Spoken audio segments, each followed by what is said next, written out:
I'm just being real here because this is a real space for the girls to chat. There's just something about him. I don't know. Don't come at me. But I'm having a crash out. I'm having a crash out at the fact that Oscar had a crash out, and it's just making me frustrated because I feel like these new cars are just stupid. Hello and welcome back to another video, or welcome if you're new here. My name is Jess and I like to yap about F1 on the internet as an amateur enthusiast, and today we are going to be talking about the Australia race, the first race of the season, and I have thoughts. I think we need to start by addressing the elephant in the room, and that is the Australia curse and Oscar literally crashing out. I'm having a crash out. I'm having a crash out at the fact that Oscar had a crash out. And I don't think I would have believed you if you said this is how bad it went for him in his first race back at home. Last year he had some bad luck when he spun out in the wet, but this year, if you didn't watch the race, we need to catch up. And if you did, we need to gossip because Oscar literally crashed out on the warm-up lap. If you've never been to an F1 race, you might not realize that the cars actually do a warm-up lap before they take their position on the grid before the formation lap. This means that the cars kind of just do a little run around to get out of the pits and onto the grid. And this is where Oscar crashed. And I cannot believe it. It was absolutely astounding and baffling and heartbreaking to all the Australian fans who watched it live particularly, and everyone who watched it not live, also heartbreaking. But I had family there and they said that it was unbelievable, the fact that he crashed, and the response from the crowd was crazy. If you didn't watch it, essentially what happened is Oscar hit the curb, and I mean, it made no sense when it happened. It's like he shifted up and then lost control because he had too much torque and there was like something wrong with the car. It is the first race with the new regulations, the new cars, the new everything. So there is quite a bit to unpack here, and I'm just going to jump straight into it. And we're going to start with qualifying. Not too much happened in qualifying, but a few little things did happen.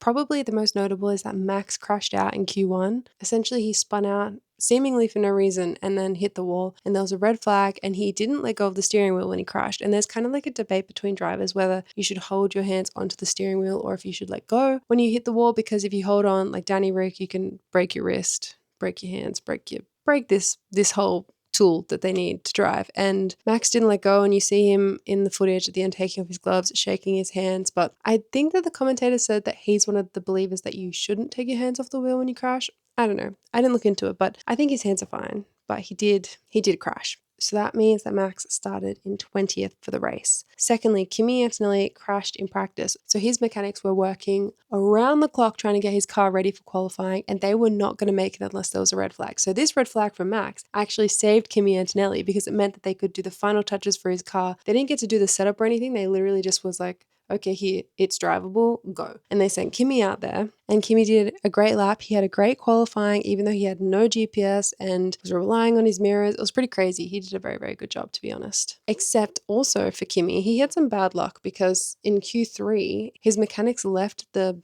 blower things on the side of his car, like maybe to keep it cool. I don't actually know what they're for, but they were these like air blower parts that attach, and they left the part that attaches to the car on both sides. So he drove onto the track, and then these blower things blew off, and one was in the middle of the track, which is very dangerous for other cars because they can hit it and have their cars be damaged and stuff like that. Lando did run straight over it and it burst into a million pieces, but I'm pretty sure his car was okay. He actually came out with very minimal wing damage, and that's kind of unheard of. Really looked like a solid piece of machinery, so I thought that it was going to cause a lot more problems, but I think it's good that, it didn't really affect anyone's qualifying, and I think that was good for Kimi because they talked about how it would be a team fine or a grid penalty, but he didn't get a 3-place grid penalty, so I assume it was a team fine. We finished qualifying with George Russell top, Kimi Antonelli second. So clearly the Mercedes are doing something right this season with the new regulations. They have a very fast car. Then we had Isaac Hadjar in third, which is amazing for his first race in the Red Bull seat. Even though it was just qualifying, it is so good that he qualified so high, and very impressive from him. And I'm glad that he's seeming to be able to handle the car, at least in this very, very preliminary early stages. Then in fourth, we had Charlie. Fifth, we had Oscar. Sixth, we had Lando. So Oscar was a little bit above Lando, but the McLarens who won the Constructors last year and were battling out for the Drivers' Championship were in fifth and sixth. So they're not showing any early dominance. The Mercedes really are showing the early dominance. And then the other cars that are kind of being a bit dominant is definitely the Ferraris. So then Lewis Hamilton was in 7th, Liam Lawson was in 8th. Then we had Arvid Lindblad in 9th, the rookie right behind Lawson, which is good. And then Gabriel Bortoleto in 10th. So that closed out our top 10. And we had 3 drivers that didn't set a time for qualifying, which was Max Verstappen, Carlos Sainz, and Lance Stroll. So now we're going to jump to the race where the most perhaps notable thing happened. Literally heartbreaking. Oscar crashed in the warm-up lap. I don't even think it was the formation lap. It wasn't even to get in their positions to start the race. It was the lap before that where they leave the pits to get on the track. And he crashed just out of nowhere. His car hit the curb. He spun out, smashed into the wall, out of the race. Just like that. But back at his home race, I can't begin to describe the heartbreak, the pure bafflement. What do you mean? How did Oscar Piastri... What? So unlucky. He was so unlucky. And I heard from people that were at the race that it was heartbreaking to watch and be there, and unbelievable to have him crash out. Like, people didn't believe it. What do you mean? Like, it wasn't even the race. And so he didn't even get to start the race. He was supposed to start in 4th and he didn't even get to start at all. So that sucks. That really, really, really sucks. I don't exactly know what happened. I did look into it a little bit. It made no sense watching it. It's like he hit the curb and then just lost control and spun out. He said in the interviews that even though the cars were performing how they're supposed to, he had 100 kilowatts of more power than he'd had the whole weekend. Believe me, I don't know what a kilowatt is. I don't know if he was like upshifting or downshifting, but when he shifted, he got 100 kilowatts more power than what he was expecting and more than he'd had the whole weekend. And, having that much power just with clipping the curb and the cold tires, he just lost control and spun out. And I like that he takes control and he takes ownership and he says, part of that was driver error. It was the fact that I had cold tires, I clipped the curb. But at the same time, that would have all been fine under regular conditions if he didn't have this car that just randomly gave him 100 kilowatts more power. Like, that's insane. And it's just making me frustrated because I feel like these new cars are just stupid. It's like what Max said in his interview, it's like racing a shopping trolley. You go as fast as you can, but you're racing a shopping trolley. If I have to race a shopping trolley, I drive it to the limit of what a shopping trolley can do. You know what I mean? Like, I was very disappointed and very disheartened, and it's just, I think, I don't know, it's ridiculous that they've got these new cars out there. And I wouldn't be I'm going to be honest here, I wouldn't be so upset if it was someone else. I would be like, the car, whatever. But like, and I know that's unfair and I know that's biased, but like Oscar said that it was all fine and like kind of what they're supposed to be, but it, like, how can you have a car that goes that much extra power and it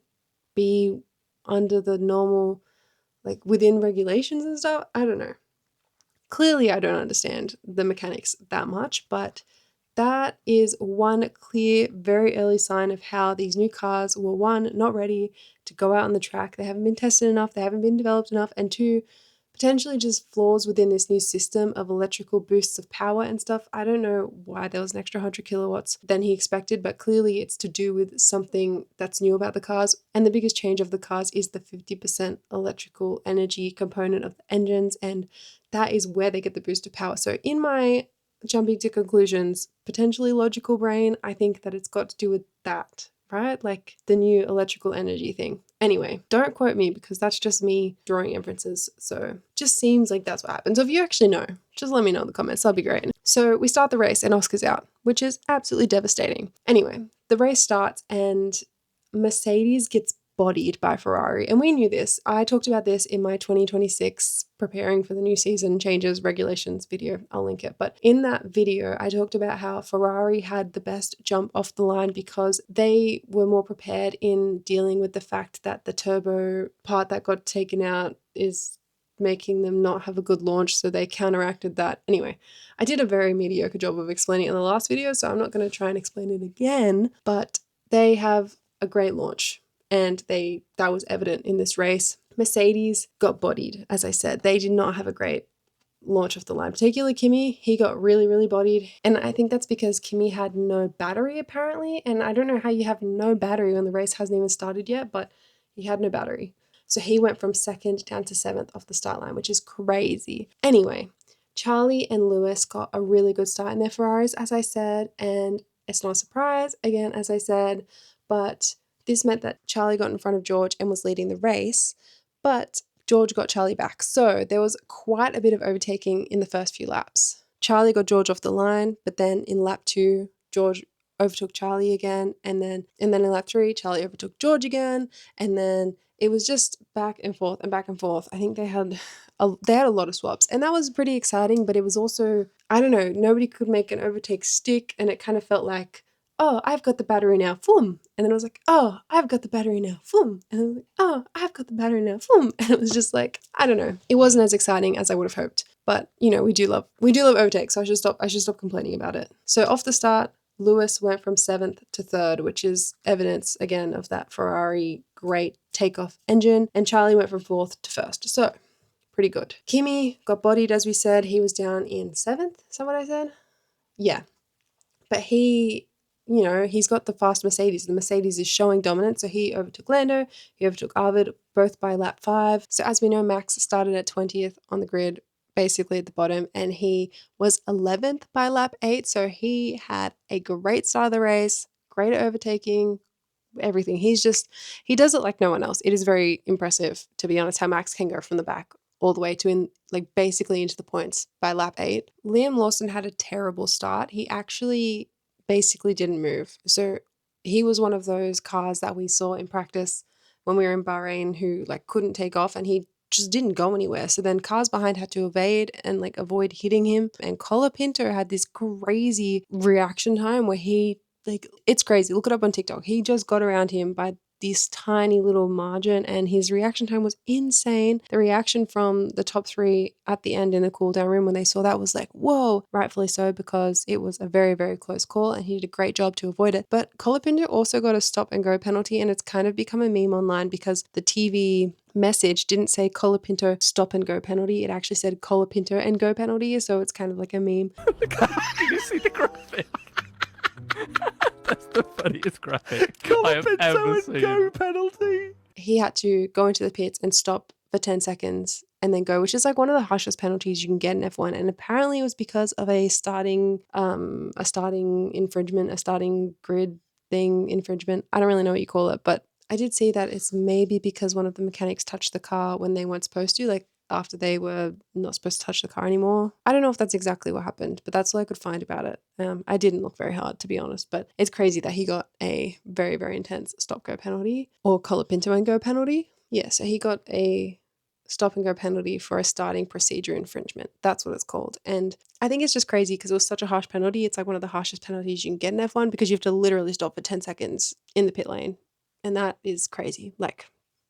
That's just crazy. What else happened in the race? Because Liam Lawson had such a bad start, he was very far down the grid and Arvid was high up, which makes me so happy. I just don't really love Liam Lawson. Maybe I'm biased in the opposite way for him, but I don't know. I think after he was so cocky about joining Red Bull and then he didn't do that good, it just makes me laugh now that another rookie has come in and is seemingly in the first race smoking him. Isaac was doing so well, but he was out in lap 11. His car just started smoking, and it's sad because last year he was out of Australia in the formation lap. He crashed in the wet, and it's sad because he was doing so well in the Red Bull, but it's also promising to see that he is doing so well, and I'm excited to see how he goes next race. Hopefully he doesn't have any car troubles. They did have a virtual safety car when Isaac was out, and a lot of the cars pitted. It was controversial because the Ferraris stayed out, and then there was kind of some drama between Lewis and his team on the team radio saying he doesn't want to get double stacked because then now they'll have to double stack, which will negatively impact him, or he was worried that they would have to double stack and it would negatively impact him because it would make his pit stop longer. Because essentially if you pit under the virtual safety car, you save 10 seconds than if you pit not under a virtual safety car. So it seems like the Ferraris stayed out because they were betting on having another safety car. There was a little fun statistic for you, is that the commentators said there was 7 changes of the race leader in the first 10 laps, which is kind of unheard of, which is what I was saying about Charlie and then George and then Charlie and George and Charlie and George, Charlie and George. It was very swappy. Alonso was out on lap 14 with a car issue. He's not having a great time, to be honest. Bottas was also out for car troubles on lap 18. He was just told to immediately stop the car, and this was good because all the cars that hadn't pitted under the virtual safety car could now pit. But he stopped right near the pit lane, so by the time the Ferraris got around to pit, they actually closed the pit lane, so they couldn't stop under that virtual safety car, so that was not ideal. We did see Arvid Lindblad do some good defending against Max Verstappen in lap 21, which was nice to see. It's nice to see the rookie getting his elbows out a little bit. Max did get past, but he did a really good job, and it was very impressive to see his driving. He's clearly a very good driver, and I'm quite impressed with him so far. And then Lewis was also on the team radio basically telling his team his own strategy. He's saying he did not want to be double stacked. He was very, very adamant about that. And I think it just goes to show how last year it seemed so much like the Ferrari strategy was just lacking. And I really hope it picks up this year, but it does feel a lot like Lewis and Charlie have to really take their strategy into their own hands, because otherwise it can just get so bangled up and so messed up. Charlie pitted in lap 26, which was much more on target for a one-stop strategy, but again, he didn't pit under a safety car, so that was a bit of a disadvantage for him. I did hear on the television broadcast that they were talking about how the Aston Martin is so bad to drive that it is literally going to cause Stroll and Alonso nerve damage in their fingers and their hands, because it's so like the vibration is so crazy. But Stroll ended up finishing the race, so they said that was like a big thing for him to do because of that vibration, and I think that's crazy. Like, how can it vibrate so much that it could literally cause nerve damage in your fingers? But I've never driven an F1 car, so how am I supposed to know? Lewis pitted lap 29, so 3 laps after Charlie, which meant he had a 3-lap offset, which means that his tyres were 3 laps fresher, which can sometimes help you overtake the car in front, but I don't think it didn't really seem to make a difference that much. On lap 29, when Lewis pitted, George spoke to his team over the radio and said that he thinks they could do a one-stop, which is crazy because they did their pit stop but changed their tyres so early on in the race. And then they asked Kimi, hey, do you think you could do a one-stop? And Kimi said that that would be brave. But spoiler alert, they actually did do the one stop and they pulled it off. At lap 38, they needed to decide if they were going to pit again to cover off the Ferraris, and they didn't. So then lap 45, they committed and they said, we're going to the end. And it's important to note that the change of regulations that I didn't realize until I watched this race is that when they weigh the cars at the end of the race now, the weight is just the car, and then they add the weight of 4 full tires to that to calculate whether the car is underweight or overweight. So they don't have to drive around and try and pick up rubber anymore, I guess, because they used to try and drive off the racing line at the end of the race to pick up rubber on their tires to make their cars heavier so that they would make weight. And there was a race last year where George won, where he said famously, I think I can do a one-stop, when it didn't seem like a one-stop was possible. And he went to the end and held it on these really, really used tires, and he won. And then he celebrated, and then he got disqualified because his car was underweight, because his tires were so worn down that it made the weight of the car not heavy enough for when they checked it at the end of the race. So that's not a problem anymore. So when he said, I can go to the end of the race, it didn't matter if his tires got worn down too much, because that actually doesn't impact the weight. It's just the car itself. So that's something that I learned in this race. On lap 34, some debris flew off Sergio's car, and there was another virtual safety car, and they sent the marshals out to get it from the track. And it was kind of crazy that they sent the marshals out to just pick it up on it almost looked like a blind corner, and I don't know, it seemed pretty risky, but nothing happened. Thank God, everyone was safe. And basically we just ran to the end. There actually wasn't very much action in the race, and I was quite bored. After Oscar crashed out, one, I didn't have my favorite driver to root for, and the Australian race, that's sad. But also, there was like 7 different leaders in the first 10 laps, woo, but like it wasn't that interesting. And then it just settled, and it was boring, and there was no actual safety cars, just virtual safety cars. And I don't want drivers to crash out and get injured and stuff, but it really felt like quite a boring race, and I was actually just kind of waiting for it to end. I'm just being real here, because this is a real space for the girls to chat, and I've just got to be real. I got a bit bored. But we finished the race with George Russell and then Kimi Antonelli in first and second, and then the 2 Ferraris, Charlie and Lewis, and then we had Lando from McLaren, who is the defending drivers champion from last year. We had Max in 6th, Ollie in 7th, Arvid in 8th, and Ollie Behrman in 6th, and Ocon, his teammate, who is much more experienced than him, in 11th. Makes me laugh because I don't like Ocon. And then to have Arvid in 8th and Liam Lawson in 13th also makes me laugh because the rookie and Liam, how I said before, Liam was very cocky when he wanted to join Red Bull, and then he got demoted after like 2 races, and then he got outperformed by Hadjar, and then now Hadjar got promoted to Red Bull, and so Lawson has a new rookie teammate who has now outperformed him again. It's just like a little bit funny. Just a little bit. Sorry if you're a Kiwi and you love Liam. I think he's probably a great guy, but it's just the poetic justice, if you will. Then we had Gabriel Bortoleto in 9th and Pierre Gasly in 10th, and that rounds out our top 10. So I guess what can we think from this season so far? What can we gather? The Ferraris have a great start. They have pretty fast cars. The Mercedes seem to be outperforming the rest, at least from the first race, which is not very much data. A lot could change, but they have started very, very strong, and there's a lot of memes about how it's going to be a title fight between Kimi Antonelli and George Russell, and I will, for one, be very, very bored if in every qualifying George Russell just gets pole, and then in every race he just wins. Like, I hope that there's some more, I don't know, intrigue, some more competition happening. Don't love Russell, he's fine, I guess. I don't know, there's just something about him. I don't know, don't come at me, but yeah, it won't be the same as a battle between Lando and Piastri is just what I'm saying. So yeah, it'll be good maybe if the Ferraris can get a bit more into it, or you never know what Max is going to pull out. And I'll be very interested to see how Oscar does in a race when he doesn't crash out in the warm-up lap. So yeah, I guess more cars started the race and took off from the line than I thought, and more cars finished the race than I thought they would, but there was still a lot of DNFs for car failures, and there's still a long way to go with this season. And yeah, as Max said, he's going to drive it as fast as he can, but it's still like driving a shopping trolley. Like, hopefully, I don't know. I want to say hopefully they go back to the old cars, but it doesn't seem like it's going to be that way. So I'm excited to see how the season progresses. The next race is this weekend in China, so we'll see what happens, and then I will report back to you with my thoughts again after that. Thank you for watching. Thank you for being here, and I guess I will see you in the next one.